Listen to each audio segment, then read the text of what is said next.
विश्व मानवाधिकार सुरक्षा संगठन और अन्यान्य 10टी संगठनर मिलित उद्यम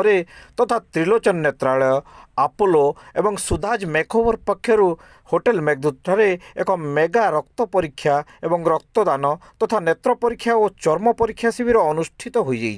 कार्यक्रम को झारसुगुड़ार विधायक टंकधर त्रिपाठी मुख्य अतिथि भाव में जोगदे उद्घाटन करने सह समस्त कार्यक्रम पर प्रोत्साहित करते। कार्यक्रम में 45 जन रक्तदान करथिबा बेले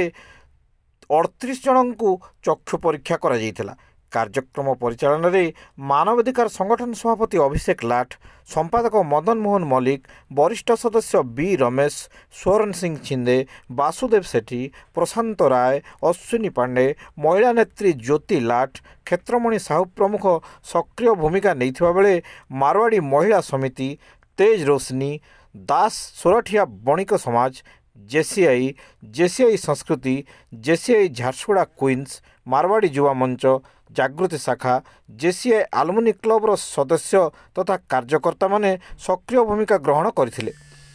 हुरपुरर एही महत्व कार्य को साधारण रे प्रशंसा करा जाउछि। आज आमर झारसुगुड़ा जिलार 10टा संस्था सामाजिक संस्था जो माने निष्ठापर भावे निस्वार्थपर भावे समाजर विभिन्न क्षेत्र में सेवा काम रे लागी छंती। आज से माने एठी एका संगरे 10टा संस्था मिसिकी रक्तदान शिविर, eye checkup camp, skin checkup camp एवं रक्त मागणार रक्त परीक्षा केंद्र विभिन्न प्रकार परीक्षार सबू आज आयोजन करछंती। मु तांको बहुत बहुत शुभ अभिनंदन आ शुभेच्छा जनाऊँगी जे भलिया गोटे पवित्र काम लोक मानक पई करूछंती एवं एभलिया सामाजिक काम रे नियोजित होइकि रहंतु जहाँकि झारसुगुड़ा को आगकु नेबारे निश्चित भाव में तांकर भूमिका बहुत बड़ भूमिका रहिबो।